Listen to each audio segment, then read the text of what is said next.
صلی اللہ علی محمد صلی اللہ علیہ وسلم۔ بسم اللہ الرحمن الرحیم۔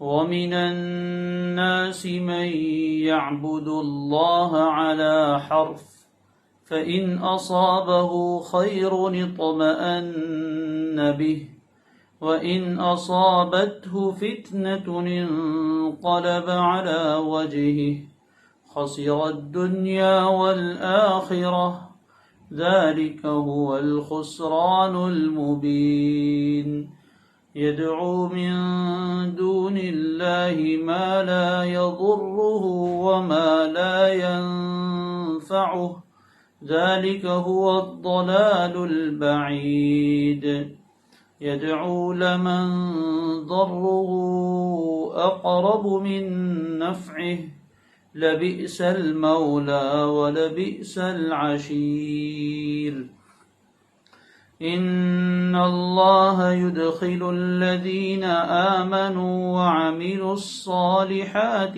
جنات تجري من تحتها الأنهار إن الله يفعل ما يريد من كان يظن أن لن ينصره الله في الدنيا والآخرة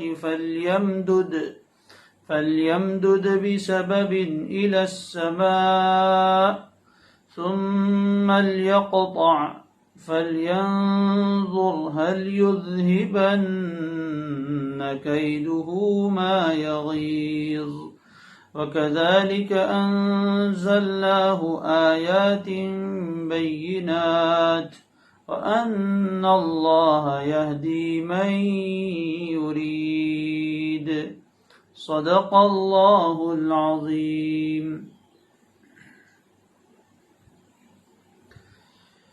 سورہ حج کی ان آیات میں اللہ تبارک و تعالی نے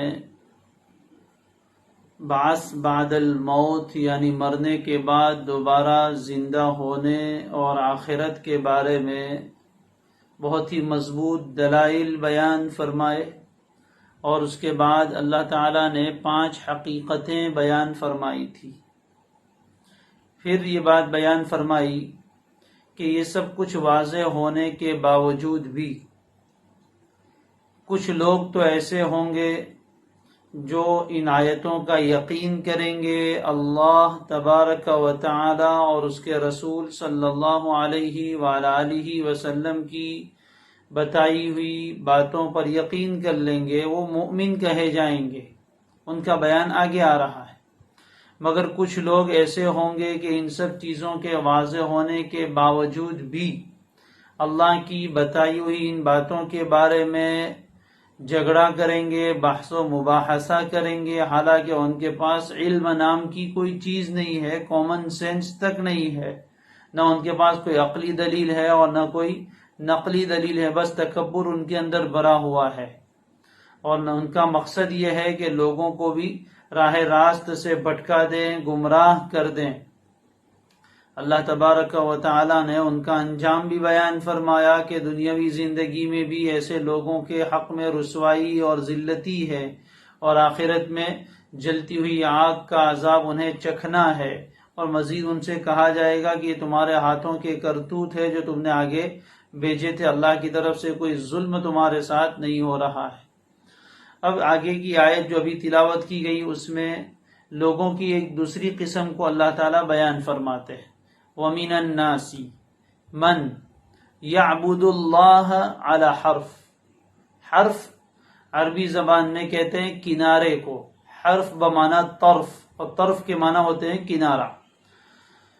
وَمِنَ النَّاسِ اور لوگوں میں سے کچھ ایسے بھی ہیں جو یعبد اللہ اللہ کی عبادت کرتے ہیں، اللہ کی عبادت کرتے ہیں، علی حرف کنارے پر کھڑے کھڑے۔ یہ ایک تعبیر ہے، اور کچھ لوگ ایسے ہیں جو اللہ کی عبادت کرتے ہیں کنارے پر کھڑے کھڑے، یعنی غیر اطمینانی کیفیت میں، اپنے آپ کو مسلمان تو ظاہر کرتے ہیں اور اللہ کی بندگی کا اقرار تو کرتے ہیں، لیکن انہیں ابھی تک پورا اطمینان نہیں ہے، ان کا عقیدہ مضبوط نہیں ہے، شک شبے میں پڑے ہوئے ہیں اور متردد ہیں کہ کیا یہ دین صحیح ہے یا یہ دین صحیح نہیں ہے، کیا انجام نکلے گا۔ تو کچھ لوگ ایسے ہیں جو اللہ کی عبادت کرتے ہیں، یعنی دین اسلام میں داخل تو ہوتے ہیں، لیکن ابھی ان کا معاملہ ڈاواڈول ہے، ایک قدم ادھر ہے ایک قدم ادھر ہے، چنانچہ ایسا لگتا ہے کہ وہ کسی کنارے پر کھڑے ہیں، جس طریقے سے کوئی جنگ ہو رہی ہو دو لشکر کے درمیان۔ تو ایک آدمی ایسا ہے جو کنارے کھڑا ہے اور منظر دیکھ رہا ہے کہ کیا ہوتا ہے، کون سی فوج کا پلہ بھاری ہوتا ہے، اگر یہ فوج کا پلہ بھاری ہوا تو اس میں شامل ہو جاؤں، اگر اس فوج کا پلہ بھاری ہوا تو اس میں شامل ہو جاؤں۔ تو یہ غیر اطمینانی جو کیفیت ہے، اس کیفیت میں یہ اللہ کی عبادت کر رہے۔ وَمِنَ النَّاسِ مَنْ يَعْبُدُ اللَّهَ عَلَى حَرْفٍ، اور کچھ لوگ ایسے ہیں جو اللہ کی عبادت کرتے ہیں کنارے پر کھڑے کھڑے، یعنی غیر اطمینانی کیفیت ہے، ان کے دل میں یقین نہیں ہے اسلام کی اور ایمان کی حقانیت کا، دین اسلام کو وہ سچا مذہب یقین نہیں کرتے ہیں، بس دیکھ رہے ہیں کہ کچھ ہو رہا ہے تو وہ بھی ساتھ میں شامل ہو گئے اور بظاہر عبادت بھی کر رہے ہیں، لیکن یہ عبادت دل کے یقین کی کیفیت کے ساتھ اسلام کو حق سمجھتے ہوئے نہیں ہے، بلکہ ایک کنارے پر کھڑا ہوا آدمی جس طرح ڈاواڈول ہوتا ہے، کبھی ادھر جاتا ہے کبھی ادھر جاتا ہے، ایسا مذبذب ہے، ایسے آدمی بھی عبادت کرتے ہیں۔ اللہ تعالیٰ ان کے حق میں کیا فرماتے ہیں، آگے ان کی وضاحت فرمائی کہ کنارے پر کھڑے کھڑے عبادت کرنے کا معنی کیا ہے۔ فَإِنْ أَصَابَهُ خَيْرٌ اطْمَأَنَّ بِهِ، اگر اللہ کی بندگی عبادت کرنے اور ایمان میں داخل ہونے کے بعد اگر اس کو کوئی خیر پہنچ جائے، فَإِنْ أَصَابَهُ خَيْرٌ، اگر اسے پہنچے کوئی خیر، کوئی بلائی، اس سے مراد ہے دنیاوی خیر، دنیاوی بلائی، مال و دولت میں اضافہ ہو گیا، اولاد ہو گئی، سکون اطمینان ہو گیا، صحت مل گئی، یہ سب دنیا کی خیر، تو اطمأن بہ، تو وہ اللہ کی عبادت پر مطمئن ہو جاتا ہے اور اس خیر کی وجہ سے اس کا دل مطمئن ہوتا ہے کہ نہیں بہت اچھا دین ہے۔ وَإِنْ أَصَابَتْهُ فِتْنَةٌ، اور اگر ایسے آدمی کو کوئی فتنہ پہنچے، کوئی آزمائش آ جائے اور اللہ کی طرف سے کوئی مشکل حالات پیدا ہو جائے، دشمن کا خوف آ جائے، مالی نقصان ہو جائے اور بیماری وغیرہ آ جائے، تو اس کا حال کیا ہوتا ہے، انقلب علی وجہہ، انقلب کے معنی پلٹ جانا، وہ اپنا چہرہ پھیر کر پلٹ دیتا ہے، انقلب علی وجہہ، تو منہ اٹھا کر چل دیا، یعنی اسلام میں داخل ہوا، اپنی بندگی کا اظہار کیا اور اللہ تعالیٰ کی طرف سے آزمائش آ گئی، امتحان آ گیا، دشمنوں کا خوف آیا، مالی اعتبار سے تنگی ہو گئی یا اولاد نہیں ہوئی وغیرہ، تو یہ آدمی دین پر باقی نہیں رہتا ہے بلکہ مرتد ہو جاتا ہے، نعوذ باللہ، دین سے پھر جاتا ہے اور عبادت چھوڑ بیٹھتا ہے۔ چنانچہ شان نزول میں ایسی روایتیں موجود ہیں، کچھ لوگ ایسے تھے جو مکہ مکرمہ سے ہجرت کر کے مدینہ منورہ آئے، اور آنے کے بعد ان کے یہاں اللہ نے بیٹا دیا، ان کے جو مویشی اور جانور گھوڑے وغیرہ تھے ان کے یہاں بھی بچے پیدا ہوئے، تو بہت خوش ہوئے کہ نہیں یہ دین بہت اچھا ہے، یہ دین ہم نے اپنایا تو اب اس میں خیر ملنے لگی، دنیاوی فوائد حاصل ہونے لگے، تو یہ دین اچھا۔ اور اگر کوئی انسان ہجرت کر کے آتا اور اس کے یہاں اولاد نہ ہوتی یا بیٹی پیدا ہو جاتی اور اس کے جانور مویشی کے یہاں اولاد بچے پیدا نہ ہوتے، تو وہ کہتا نا یہ دین اچھا نہیں ہے، اس دین کو اپنایا تو ہم پر تو مصیبتیں آنے لگی، لہذا ہم اس دین کو اپناتے نہیں ہیں۔ گویا کہ وہ دین اسلام کو جانچ رہے ہیں دنیاوی مفاد پر، کہ اسلام میں داخل ہو جائے اور دنیاوی طور پر فوائد حاصل ہو، مال و دولت میں اضافہ ہو، ترقی ہونے لگے اور روزی میں برکت ہو جائے تو سمجھو کہ یہ دین سچا، اور اگر ایسا نہ ہو، امتحان اللہ کی طرف سے آ جائے تو پھر یہ دین سچا نہیں، نعوذ باللہ، یہ دین کو پرکھنے کا معیار نہیں ہے۔ گویا کہ ان لوگوں نے دین اسلام کا معیار اور اس کی کسوٹی تجارتی معاملات کو رکھا، جس طرح کوئی انسان تجارتی سودا کرتا ہے اور اس میں نفع ہو تو خوش ہو جاتا ہے، یہ تجارت اچھی ہے، اور کوئی تجارت اپنائے اور اس میں نقصان ہو جائے تو سمجھتا ہے کہ نہیں یہ تجارت اچھی نہیں ہے، غمگین ہو جاتا ہے۔ یہی حال ان لوگوں کا ہے کہ اسلام کو کوئی تجارت سمجھ رکھا ہے، اللہ کے ساتھ کوئی ایسا ایگریمنٹ سمجھ رکھا ہے کہ ہم ایمان لائیں گے تو دنیاوی ریلم پیر ہمارے اوپر ہو جانی چاہیے اور مال و دولت کی بہتات ہو جانی چاہیے، یہ سمجھ رکھا ہے تو تمہارا یہ گمان صحیح نہیں ہے، غلط ہے۔ اس سے ایک بہت بڑی بات معلوم ہوئی کہ اسلام اپنانے کے بعد اور اسلامی تعلیمات پر عمل پیرا ہونے کے بعد ضروری نہیں ہے کہ دنیاوی فوائد بھی حاصل ہونے لگے اور دنیاوی اعتبار سے بہت مال و دولت اور ترقی مل جائے۔ یہ اسلام کے جانچنے، اسلام کی حقانیت کو جانچنے کا معیار نہیں ہے۔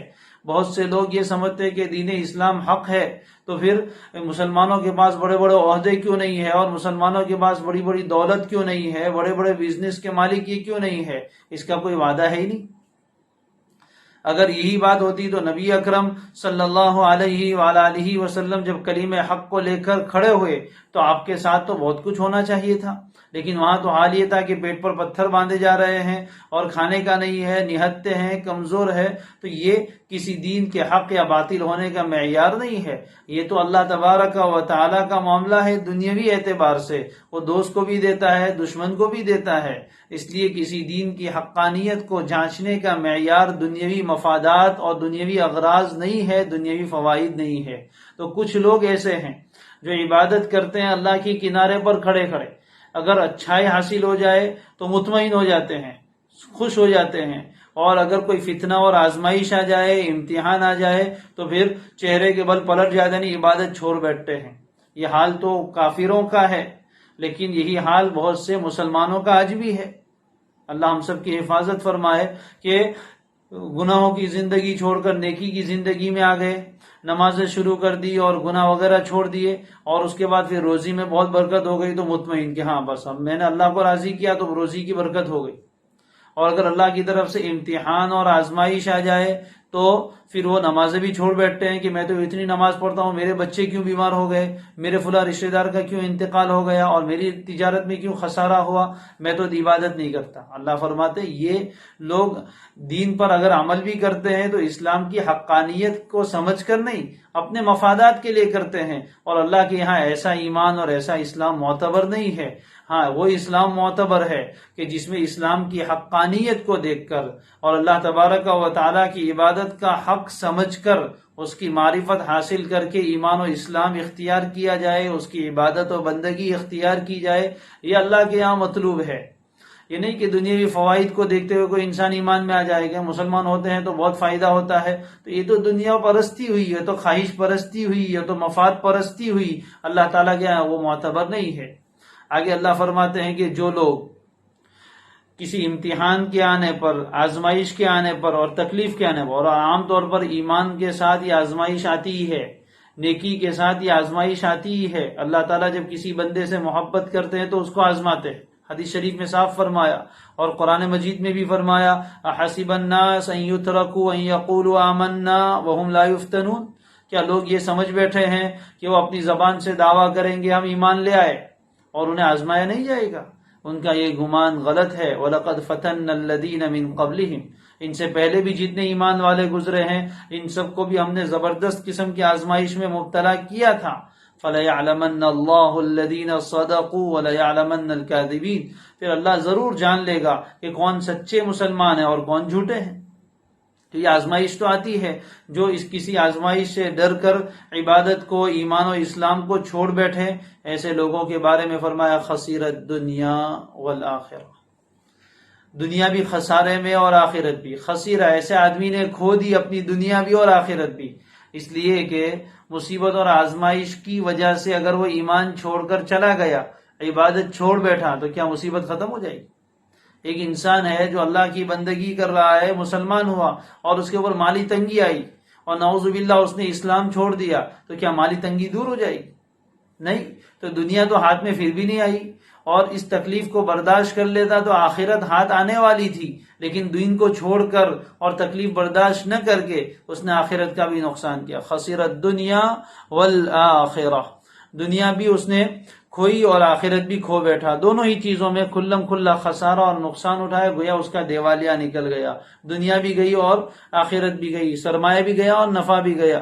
خسرت دنیا والآخرہ ذالک هو الخسران المبین۔ اللہ فرماتے یہی ہے کھلم کھلا خسارہ اور یہی ہے کھلم کھلا نقصان کہ دنیا بھی ہاتھ میں سے گئی اور آخرت بھی ہاتھ میں سے گئی۔ اس سے ایک بات معلوم ہوئی کہ ایک آدمی ایمان و اسلام لائے، اللہ کی عبادت و بندگی اختیار کریں، اس کی فرما برداری کی راہوں پر چلیں، اس کے بعد اللہ کی طرف سے اگر مالی اعتبار سے بھی اور دنیاوی اعتبار سے بھی نعمتیں ملے تو فبیہا، بہت اچھی بات ہے، شکر ادا کرے۔ لیکن اگر آزمائش آ جائے، امتحان آ جائے تو پھر انسان دین سے اور عبادت کے راستے سے پیچھے نہ ہٹے کہ میں نے تو اچھا کیا، اللہ کی عبادت کی اور اللہ نے مجھے مصیبت میں ڈال دیا۔ اللہ تو آزما رہے ہیں، صبر کے اونچے درجات پر پہنچا رہے ہیں، اور اس طریقے کے معاملات ہوتے ہیں۔ خاص خصوصی جو اللہ کے بندے ہوتے ہیں ان کے ساتھ اس طرح کے معاملات ضرور ہوتے ہیں۔ ایک صحابی رسول اللہ صلی اللہ علیہ وآلہ وسلم کی خدمت میں حاضر ہوئے، آپ نے اور درخواست کی کہ اللہ کے رسول میں جنت میں آپ کا ساتھ چاہتا ہوں۔ آپ نے فرمایا دیکھ سوچ تو کیا بول رہا ہے، بہت بڑی چیز کی تمنا کر رہا ہے۔ فرمایا نہیں اللہ کے رسول مجھے تو یہی چاہیے۔ آپ نے فرمایا اعد للفقر تجفافا، اب فقر فاقہ کے لیے ڈھال تیار کر لے، یعنی اب مصیبت آئے گی تیرے اوپر تو فقر و فاقہ آئے گا، اس سے مقابلے کے لیے ڈھال تیار کر کے رکھ۔ تو معلوم ہوا کہ بڑے درجات کے لیے بڑا صبر بھی چاہیے۔ عام طور پر اللہ تعالیٰ کی سنت یہی ہے، تو لیکن جو آدمی جمتا ہے اللہ تعالیٰ اس کے لیے پھر آگے آسانی کے راستے مہیا فرما دیتے ہیں۔ تو اللہ آزماتے ہیں کہ سچے دل سے ایمان لایا ہے یا دنیاوی مفادات کے لیے ایمان لایا ہے۔ جو آدمی ان فتنوں سے آزمائشوں سے ڈر کر دین اور عبادت چھوڑ بیٹھے، ایسے لوگ دنیا کا بھی نقصان کرتے ہیں کہ دنیا کا نفع تو حاصل ہونے کا نہیں، ایمان چھوڑنے اور عبادت چھوڑنے کی وجہ سے کوئی مالی حالات اچھے نہیں ہو جائیں گے، جو مر گیا وہ زندہ ہو کر نہیں آئے گا، بیماری ہے تو کوئی صحت مند نہیں ہو جائے گا، اور آخرت کا نقصان تو بظاہر ہوا اس لیے کہ اس نے ایمان ہی اختیار نہیں کیا۔ یہی کھلم کھلا خسارہ اور نقصان ہے۔ اب کیا کرتا ہے وہ، دین سے تو پھر گیا، ایمان تو چھوڑ بیٹھا، عبادت تو چھوڑ بیٹھا، اب کس کو پکارنے جا رہا ہے؟ یدعو من دون اللہ ما لا یضرہ وما لا ینفعہ۔ ایسا انسان، ایسا کافر انسان اللہ کو چھوڑ کر پکارتا ہے ایسوں کو جو اس کو نقصان تو ہرگز نہیں پہنچا سکتے، وما لا ینفع، اور ایسوں کو پکارتا ہے جو اس کو نفع بھی نہیں دے سکتے۔ یعنی اللہ کی عبادت چھوڑی تو اب کس کے پاس گیا؟ کسی بت کے پاس گیا، اور کسی اور کی عبادت اس نے اختیار کر لی، دنیا کے کسی طاغوت کے پیچھے پڑ گیا، دنیا کے کسی ظالم و جابر حکمران کے پیچھے پڑ گیا، یا کسی بت کے پیچھے پڑ گیا۔ اور یہ جو مشرکین تھے وہ یہی ان کا ایک عقیدہ بھی تھا کہ ایمان لانے کے بعد اگر تکلیفیں اور مصیبتیں آتی تو وہ یہ سمجھتے تھے کہ یہ ہمارے معبودوں نے ہم سے ناراض ہو کر ہمارے اوپر مصیبتیں بھیجی ہے، اس لیے وہ جاتے تھے ان کی عبادت کے لیے کہ انہوں نے ہمیں نقصان پہنچایا۔ اللہ فرماتے وہ اللہ کو چھوڑ کر عبادت ایسوں کی کر رہے ہیں کہ جو ان کو نقصان تو ہرگز نہیں پہنچا سکتے، وما لا ينفعه، اور نہ کوئی نفع پہنچا سکتے۔ ظاہر ہے کہ یہ پتھر کے بت کیا کر سکیں گے، نہ ان کو کوئی تکلیف پہنچا سکتے ہیں اور نہ نقصان پہنچا سکتے ہیں، دونوں میں سے کسی کی صلاحیت نہیں ہے۔ تو ایسے قدرت والے نفع نقصان کے مالک اللہ کو چھوڑ کر ایسے بتوں کے پیچھے پڑ گئے۔ یدعو من دون اللہ ما لا يضرہ وما لا ينفعہ، تو یہ لوگ اللہ کو چھوڑ کر ایسے کو پکارتے ہیں جو نہ تو ان کو نقصان پہنچاتے ہیں، وما لا ينفعہ، اور نہ نفع پہنچاتے ہیں۔ ذالک هو الضلال البعید، اللہ فرماتے یہی ہے بہت دور کی گمراہی، یہی ہے بہت پرلے درجے کی گمراہی۔ یعنی یہ لوگ گمراہی میں اتنا دور چلے گئے ہیں، راستہ بھٹک کر اتنا دور نکل گئے ہیں جہاں سے واپسی کا اب کوئی امکان نہیں ہے۔ بہرحال فرمایا گیا کہ اللہ کو چھوڑ کر جن لوگوں کی عبادت کر رہے ہیں، یہ پتھر کے بت اور یہ ان کے معبودان نہ تو نقصان پہنچانے کا اختیار رکھتے ہیں اور نہ نفع پہنچانے کا اختیار رکھتے ہیں، پھر کیا وجہ ہے کہ ایسے اللہ کو چھوڑ کر ایسی چیزوں پر جا رہے ہیں؟ یہ تو انتہائی درجے کی گمراہی ہے، یہ تو صحیح راستے سے بھٹک کر بہت دور جا پہنچے جہاں سے واپسی کا اب کوئی امکان نہیں ہے۔ بلکہ آگے فرمایا یدعو لمن ضرہ اقرب من نفعہ، یہ اللہ کو چھوڑ کر پکارتے رہتے ہیں ایسوں کو جس کا نقصان اس کے نفع سے زیادہ قریب ہے۔ یدعو لمن ضرہ اقرب من نفعہ، یہ اللہ کو چھوڑ کر ایسوں کو پکارتے ہیں جس کا نقصان اس کے نفع سے زیادہ قریب ہے، مطلب یہ کہ اس میں نقصان ہی نقصان ہے، نفع کا تو کوئی پہلو ہے ہی نہیں۔ ابھی اوپر کی آیت میں تو فرمایا تھا ما لا یضر، جو نفع بھی نہیں پہنچاتے، جو نقصان بھی نہیں پہنچاتے، اور یہاں اس کے بعد والی آیت میں فرمایا کہ اس کا نقصان پہلے پہنچتا ہے، تو دونوں میں کوئی تعارض نہیں ہے۔ وہ بذات خود تو کوئی نقصان پہنچانے کا اختیار نہیں رکھتے، یہ پتھر کے جو بت ہے وہ خود تو کسی کو کوئی نقصان نہیں پہنچا سکتے، لیکن ان کی عبادت ذریعہ اور سبب بنتی ہے نقصان کو لانے کا۔ یہ خود تو کوئی کسی کو نقصان پہنچانے کا اختیار نہیں رکھتے، لیکن ان کی عبادت کرنا اور ان کی بندگی کرنا یہ نقصان کا سبب بنتا ہے۔ اس لیے کہ جب انسان پر مصیبت آتی ہے اور اس مصیبت کو دفع کرنے کے جو صحیح اسباب ہیں ان کو اختیار نہیں کرتا۔ صحیح اسباب کیا ہے؟ اللہ کی طرف رجوع کرے، اس لیے کہ مصیبت اللہ کی طرف سے آئی ہے تو دور کرنے کی طاقت بھی صرف اسی کے پاس ہے، لہذا اللہ کی طرف رجوع کرنے کے بجائے وہ جاتا ہے کہاں؟ فلاں فلاں بتوں کے پاس، اور فلاں فلاں جگہوں پر جا کر وہ منتیں مانتا ہے، دعائیں کرتا ہے، حالانکہ ان میں نقصان کو دور کرنے کی کوئی طاقت نہیں ہے۔ تو ظاہر ہے کہ اس کا ٹائم ویسٹ ہو رہا ہے، اتنا بیکار ہو رہا ہے، تو یہ اور اللہ تعالیٰ اس سے ناراض ہو رہا ہے تو نقصان مزید بڑھ کر آئے گا۔ تو ان کی عبادت کرنا تو اللہ کی طرف سے اس نقصان کے اور تکلیف کے بڑھنے کا سبب ہو گیا، تو وہ بذات خود تو کوئی نقصان نہیں پہنچا سکتے، لیکن ان کی عبادت کرنا یہ سبب ہے دوسرے نقصان کو اپنے اوپر لانے کا۔ تو فرمایا یدعو، یہ پکارتا ہے ایسے کو، من ضرہ اقرب، جس کا نقصان زیادہ قریب ہے، کس سے؟ من نفعہ، اس کے نفع سے، یعنی اس کا نفع تو بہت بعید ہے، یعنی ناممکن ہے۔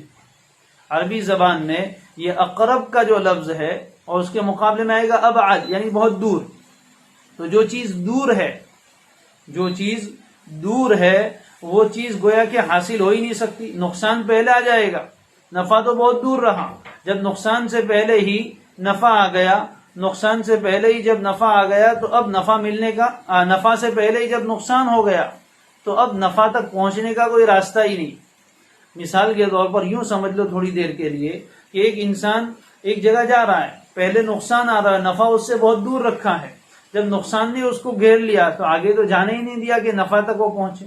بہرحال ان میں نفع کی تو کوئی صلاحیت ہرگز نہیں ہے۔ یدعو، یہ پکارتے ہیں ایسے کو جس کا نقصان اس کے نفع سے زیادہ قریب ہے، نفع سے پہلے ہی مل جائے گا، اور نفع تو وہ ہے جو انہوں نے سوچ رکھا تھا، نقصان تو واقعی طور پر حاصل ہوا، اور نفع صرف موہوم ہے، صرف ان کا وہم ہے کہ ان سے نفع مل سکتا ہے۔ ان کا جو موہوم نفع ہے، جس کا وہ وہم کر رہے ہیں، جس کا ان کا گمان ہے، تو وہ وہم بھی ان کا پورا ہونے والا نہیں ہے، وہ نفع کبھی حاصل نہیں ہوگا، بس نقصان ہی نقصان ہے۔ لَبِئْسَ الْمَوْلَى وَلَبِئْسَ الْعَشِيرُ، آگے اللہ نے فرمایا یقیناً بہت ہی برا ہے ایسا کارساز۔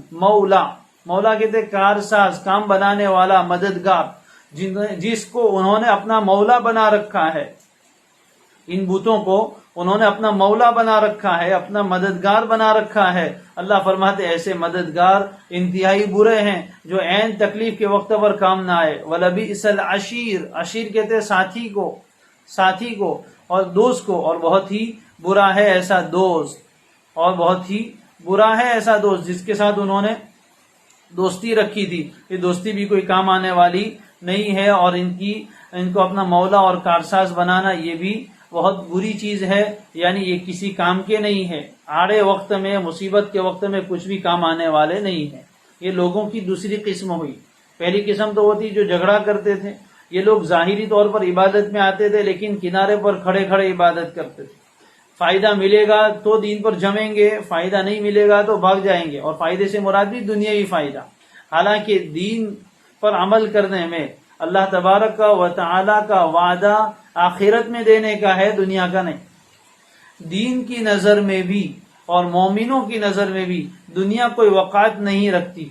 اللہ تبارک و تعالی جگہ جگہ جب اہل ایمان کا بدلہ بیان فرماتے ہیں تو آخرت کا تذکرہ پہلے کرتے، چنانچہ اس کے بعد والی آیت میں آپ دیکھیں، اس سے معلوم ہوا کہ دین پر عمل کرنے کے بعد اگر بظاہر کچھ آزمائشیں بھی آ جائے، کچھ تکلیفیں بھی آ جائے تو انسان کو پیچھے نہیں ہٹنا چاہیے، بلکہ اس کو اپنے حق پر ہونے کی دلیل سمجھنا چاہیے۔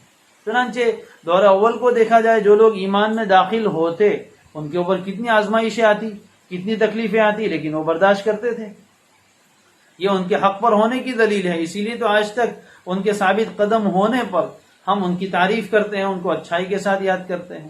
آگے تیسری جماعت کس کی؟ ایمان لانے والوں کی، اعمال صالحہ کرنے والوں کی، اللہ تعالیٰ کی ان دلائل پر اور اللہ کے رسول صلی اللہ علیہ وآلہ وسلم پر یہ لوگ ایمان لاتے ہیں۔ فرمایا ان اللہ یدخل الذین آمنوا وعملوا الصالحات، یقین رکھو، یہ بات بالکل یقینی ہے، اس میں شک شبے کی کوئی گنجائش نہیں۔ جو لوگ ایمان لے آئے، سچا ایمان جو اللہ کے یہاں معتبر ہے، وعملوا الصالحات، اور جنہوں نے نیک اعمال کیے، جو لوگ ایمان لے آئے اور جنہوں نے نیک اعمال کیے، یقیناً اللہ یدخل، انہیں داخل کرتا ہے، انہیں داخل کرے گا، کہاں؟ جنات، ایسی جنتوں میں، تجری من تحتها الانہار، جن کے نیچے نہریں بہتی ہیں۔ اللہ تعالیٰ نے بہت مختصر طور پر اہل ایمان کا انجام بیان فرمایا، جیسے پہلے لوگوں کا انجام بیان فرمایا کہ ان کے لیے دنیاوی زندگی میں رسوائی ہے اور آخرت میں جلنے کے عذاب کا مزہ وہ چکھیں گے۔ دوسری جماعت کے بارے میں فرمایا خسرت دنیا والآخرہ، دنیا آخرت دونوں ان کے ہاتھ سے گئی۔ تیسری جماعت ایمان والوں کی، ان کے بارے میں کیا فرماتے؟ جو لوگ ایمان لے آئے اور جنہوں نے نیک اعمال کیے، یقیناً اللہ انہیں داخل کرے گا جنات، ایسی جنتوں میں، تجری من تحتها الانہار، وہ جنت ایک نہیں، جنات جمع ہے، بہت ساری جنتیں ہیں۔ جنت کا ایک لفظ ہی انسان کو بتاتا ہے کہ ایسی آرام کی جگہ جہاں ہر طرح کی آسائشیں، ہر طرح کی نعمتیں اور ہر طرح کی راحت کا سامان موجود ہے، آنکھوں کی ٹھنڈک ہے، دل کا سکون ہے، انسان کی خوشی کا ہر سامان وہاں موجود ہے۔ وہ جنت کیسی ہے؟ ما لا عین رأت ولا اذن سمعت ولا خطر علی قلب بشر، جو کسی آنکھ نے دیکھی نہیں، کسی کان نے سنی نہیں اور کسی کے دل پر اس کا گزر نہیں ہوا، ایسی جنتوں میں اللہ داخل کریں گے، جس کی ایک صفت یہ ہے تجری من تحتها الانہار، جس کے نیچے نہریں بہتی ہیں۔ اس کا ایک مطلب تو یہ ہے کہ ہر وقت وہاں ہریالی ہی ہریالی رہے گی، باغات ہوں اور وہاں پانی نہ ہو، وہاں نہریں نہ ہوں تو نتیجہ کیا ہوتا ہے کہ وہ خشک ہو جاتا ہے، لیکن یہ وہاں نیچے نہریں ہیں، لہذا ہر وقت وہاں ہریالی اور گرینری باقی رہے گی، ہر وقت آنکھوں کی ٹھنڈک کا سامان موجود رہے گا، ہر وقت وہ باغات و جنتیں پر رونق رہے گی۔ اور دوسرا معنی یہ بھی ہو سکتا ہے کہ ان کے نیچے سے نہریں بہتی، یعنی بہت خوشنما مناظر ہوں گے۔ آدمی اپنی بالکنی میں اور گیلری میں بیٹھیں تو نیچے سے نہر بہتی، کتنا خوشنما منظر لگتا ہے۔ اس بارش کے موسم میں آدمی اپنی گیلری میں بیٹھا ہے اور نیچے سے بارش کا پانی بہتا ہوا جا رہا ہے، آدمی کو دیکھنے کو جی چاہتا ہے، اس کے دل کو سرور اور حاصل ہوتا ہے۔ اسی طرح جنت میں بھی اللہ تعالیٰ خوشی کے ایسے سامان مہیا فرمائیں گے۔ یہاں بھی ایک بہت بڑی نقطے کی بات علامہ ابن عاشور نے لکھی اپنی تفسیر التحریر والتنویر میں، کہ اللہ تعالیٰ نے جب کافروں کا انجام بیان فرمایا تو دنیاوی انجام بھی بیان کیا اور اخروی انجام بھی بیان فرمایا۔ کہا دنیاوی زندگی میں رسوائی اور آخرت میں جلنے کا عذاب، اور اسی طرح جب اللہ تعالیٰ نے دوسری جماعت کا حال بیان فرمایا تب یہ فرمایا کہ ان کے لیے خسرت دنیا والآخرہ، دنیا کا بھی خسارہ اور آخرت کا بھی خسارہ۔ لیکن جب تیسری جماعت ایمان والوں کا انجام بیان کرنے کا موقع آیا تو اللہ نے ان کا دنیاوی کوئی انجام بیان نہیں فرمایا۔ انہی کا جو لوگ ایمان لائے اور جنہوں نے نیک اعمال کیے، ہم ان کو دنیا میں بہت بڑے بڑے عہدے دیں گے اور بہت مال و دولت دیں گے اور ان کو بہت ترقی دے دیں گے، حکومت دے دیں گے۔ یہ سب کوئی وعدے نہیں کیے، صرف آخرت کا وعدہ سنایا ہے، دنیا کا وعدہ نہیں۔ کافروں کے انجام میں دنیاوی انجام بھی بیان کیا، اخروی انجام بھی بیان کیا۔ ایمان والوں کا انجام بیان کرنے کا موقع آیا تو صرف آخرت کا بدلہ بیان فرمایا، دنیا کا بدلہ بیان نہیں فرمایا۔ اس پر علامہ ابن عاشور لکھتے ہیں کہ اصل وجہ یہ ہے کہ ایک مومن کی نظر میں بھی اور دین کی نظر میں بھی دنیاوی فوائد اور دنیاوی بدلہ کوئی معنی نہیں رکھتا۔ مومن کی نظر بھی اور دین کی نظر بھی آخرت پر ہوتی ہے۔ گویا کہ قرآن مجید ہماری یہ تربیت کر رہا ہے کہ تم ایمان لے آؤ اللہ کے دین کی نصرت اور مدد کرو، اچھے اعمال کرو، اس پر دنیاوی بدلے کی توقع نہ رکھو۔ دنیاوی بدلہ تو اللہ نے مقدر میں لکھا ہے تو ملے گا۔ کافروں کو بھی اللہ دنیا دیتا ہے، مومنوں کو بھی دیتا ہے، جس کے لیے اللہ اپنی حکمت سے مناسب سمجھتا ہے دنیاوی چیزیں دیتا ہے۔ تمہیں اپنی نظر اس محدود اور چھوٹی سی دنیا پر نہیں رکھنی چاہیے، تمہاری نظریں تو اور زیادہ آگے بڑھے، اور مرنے کے بعد کی جو ہمیشہ کی زندگی ہے تمہاری نظر اس پر ہونی چاہیے کہ تم ایمان لاؤ گے اور نیک اعمال کرو گے تو اس کا انجام آخرت میں بہترین ملے گا۔ ایسی جنتیں ملیں گی جہاں کسی نعمت کی کمی نہیں ہے، جہاں تمہاری ہر خواہش پوری کی جائے گی، تمہاری آنکھیں ٹھنڈی ہوگی اور لذت حاصل کرنے کی ہر چیز اللہ عطا فرمائے گا۔ اس آخرت کے ہمیشہ کے فائدے پر تمہیں نظر رکھنی چاہیے، دنیاوی فائدے پر نہیں۔ قرآن نے یہ تربیت جگہ جگہ کی ہے۔ وعد اللہ الذین آمنوا منکم، جگہ جگہ اللہ فرماتے جو لوگ ایمان لے آئے اور جنہوں نے نیک اعمال کیے ان سے اللہ نے مغفرت کا وعدہ کیا ہے، اجر عظیم کا وعدہ کیا ہے۔ تو جنت کی نعمتیں اور آخرت کی نعمتیں بتائی جاتی۔ بہت سے مسلمان یہ کہتے ہوئے نظر آتے ہیں کہ وہاں تو جو ملنا ہے ملے گا، دنیا میں بھی تو کچھ ملنا چاہیے۔ یہ قرآن کے نظریے کے خلاف ہے، یہ قرآن کے نظریے کے خلاف ہے۔ ایمان اور اعمال صالحہ اتنی چھوٹی چیزیں نہیں ہے کہ اس کا بدلہ دنیا میں پورا دیا جا سکے، اور کفر و شرک اور نافرمانی اتنی ہلکی چیزیں نہیں ہے کہ اس کی سزا بھی دنیا میں پوری دی جا سکے۔ اس کے لیے بہت اعلیٰ پیمانہ چاہیے، اور وہ دنیا میں کافی نہیں ہے۔ اسی لیے اللہ نے آخرت بنائی ہے کہ ایمان اور اعمال صالحہ تو اتنی قیمتی اور اتنی بڑی نعمتیں ہیں کہ اس کے بدلے کے لیے دنیا ناکافی ہے۔ ایمان کے بدلے کے لیے یہ چھوٹی سی دنیا ناکافی ہے، جس کو تم بہت بڑا سمجھ رہے ہو اللہ تعالیٰ تو اس کو چھوٹا سمجھتا ہے۔ اسی لیے روایتوں میں فرمایا کہ ادنا سے ادنا مومن کو جنت اس دنیا سے 10 گنا بڑی دی جائے گی۔ معلوم ہوا کہ ادنا سے ادنا کم سے کم درجے کی ایمان کا بدلہ اتنا بڑا ہے، تو جس کا ایمان اس سے زیادہ ہو اس کے بدلے کے لیے دنیا کہاں کافی، اس کا بدلہ تو بہت بڑا ہے۔ اس لیے ایک مومن کو، ایک نیک اعمال کرنے والے انسان کو چاہیے کہ اپنے ایمان پر اور اپنے اعمال کا بدلہ اسی دنیا میں تلاش نہ کرے، یقیناً کہ ربنا آتنا فی الدنیا حسنہ وفی الآخرۃ حسنہ، دونوں جگہ اچھائیاں ملے گی، لیکن اللہ تعالیٰ کی حکمت کبھی اس کے تقاضا کرتی ہے کہ دنیا میں ایمان والوں کو آزمایا جائے، کبھی تکلیفیں آتی ہیں، تو یہ کسی ایمان کے صحیح نہ ہونے کی دلیل نہیں ہے۔ اس لیے بہت سے لوگ یہ سمجھتے ہیں کہ جب ہمارا دین حق ہے تو پھر ہمارے ساتھ اللہ کی نصرت کیوں نہیں ابھی، اور ہم کیوں پیچھے ہیں، یہ لوگ کافر لوگ کیوں آگے ہیں۔ یہ دنیا ہے، یہ دنیا ہے، اللہ نے یہاں مہلت دی ہے، اور یہاں اللہ تعالیٰ نے سب لوگوں کو برابر رکھا ہے، اور یہ امتحان کے بعد اس کا نتیجہ آنے والا ہے۔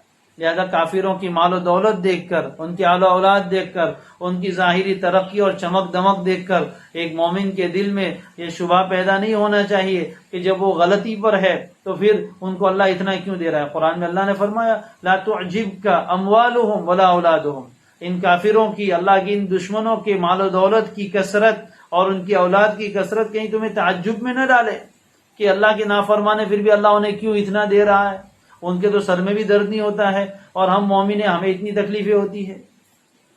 انما یرید اللہ لیعذبہم بہا فی الحیاۃ الدنیا، اللہ تو یہی چاہتے ہیں کہ اس دنیاوی زندگی میں انہیں اسی کے ذریعے سے عذاب دے۔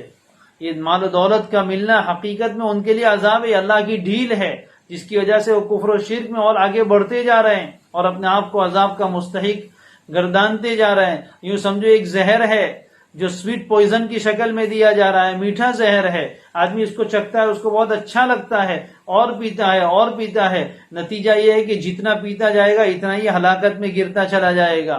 یہ حال ہے ان لوگوں کا، متاع قلیل تمتعوا، قرآن میں اللہ فرماتے ہیں یہ تھوڑا سا فائدہ اٹھانا ہے، بہت تھوڑا سا ہے، تم تو ہمیشہ کا فائدہ آخرت میں اٹھاؤ گے، یہ دنیا کی اپنی 40-50 سالہ زندگی میں تھوڑا سا فائدہ اٹھا لیں گے، تو یہ متاع قلیل ہے۔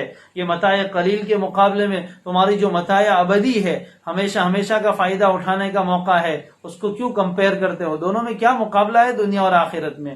بہرحال آگے اللہ فرماتے ان اللہ یفعل ما یرید، یقیناً اللہ جو چاہتا ہے کرتا ہے۔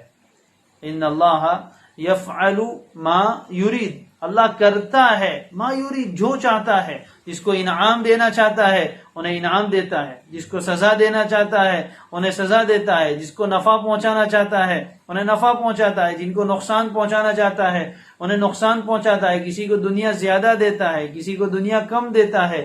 یہ اللہ کی مرضی ہے، وہ جو چاہے کرے. فعال لما یرید، جو چاہتا ہے اس کو کر گزرتا ہے، کوئی چیز اس کو روک نہیں سکتی. چنانچہ اللہ تبارک و تعالی جب کسی کو نفع پہنچانا چاہے تو کوئی اس کو روک نہیں سکتا، اور اللہ کسی کو نقصان پہنچانا چاہے تو کوئی اس کو دفع نہیں کر سکتا. سارے اختیارات کا مالک اللہ ہے، وہ مختار کل ہے، وہ مختار کل ہے. اس کے اختیار میں کوئی کمی نہیں ہے، پورے اختیارات رکھتا ہے. لہذا اسی بات پر یقین رکھنا چاہیے. ہاں وہ جو چاہتا ہے کرتا ہے، لیکن ہر چیز اس کی حکمت کے موافق ہوتی ہے، ہر چیز عدل و انصاف کے موافق ہوتی ہے، ہر چیز اس کے فضل سے ہوتی ہے. وہاں ظلم نہیں ہوتا، وہاں جہالت نہیں ہوتی. ان اللہ یفعل ما یرید، یہ اللہ تعالیٰ نے سارے اختیارات اپنے پاس لے رکھے ہیں اور کسی کو کوئی اختیار نہیں دیا. اس سے ان لوگوں کی جڑیں بھی کٹ گئی جو کہتے ہیں کہ اللہ نے دنیا کو بنا دیا نعوذ باللہ، اور اس کے بعد پھر اختیارات دوسروں کو دے دیا، اب اللہ کے کنٹرول میں نہیں. نعوذ باللہ، یہ بات نہیں ہے. جو چاہتا ہے وہ کرتا ہے، یہ اسی کا اختیار ہے. لہذا اللہ تبارک و تعالی سے ہی ہر چیز میں انسان کو لو لگانی چاہیے. خلاصہ آج کے سبق کا یہ ہے کہ انسان اللہ کی عبادت کرے تو صرف اس کی رضا کے لیے، آخرت کے فائدے کے لیے کرے، دنیاوی مفادات کو سامنے رکھتے ہوئے نہ کرے. کہ ایمان لانے اور عبادت کی زندگی اختیار کرنے کے بعد اگر کچھ تکلیفیں آ گئی، آزمائشیں آ گئی تو پیچھے ہٹ جائے، یا عبادت چھوڑ بیٹھے، نقصان اپنا کرے گا، اللہ کا کچھ نقصان نہیں ہوگا. اور اللہ کو چھوڑ کر جن کو پکارنے جا رہے ہیں وہ نہ اس کو نفع دے سکتے ہیں نہ نقصان دے سکتے ہیں. تو پرلے درجے کی بہت دور کی گمراہی ہے. ہاں، اچھا انجام کن کا ہے؟ جو ایمان لے آئے اور جو نیک اعمال کریں ان کا انجام اچھا ہے. ان کے لیے اللہ نے جنت تیار کر رکھی ہے، آخرت کے بدلے کا اللہ نے وعدہ کیا ہے. دنیا میں چاہے گا تو دے گا، نہیں چاہے گا تو نہیں دے گا. لہذا اپنے ایمان کے اوپر دنیاوی منافع کی توقع رکھنا یہ قرآن کی نظریے کے خلاف ہے. اللہ تعالی ہم سب کو ان آیتوں کو سمجھنے کی، ان حقائق کو سمجھنے کی توفیق عطا فرمائے، اور اللہ تعالی ہم سب کو ان آیتوں کو اپنے سامنے رکھنے کی توفیق دے، حقیقی معنی میں عبادت کرنے والا بنائے. وآخر دعوانا الحمد للہ رب العالمین. سبحان اللہ وبحمدہ، سبحانک اللہم وبحمدک، نشہد ان لا الہ الا انت ونستغفرک ونتوب الیک.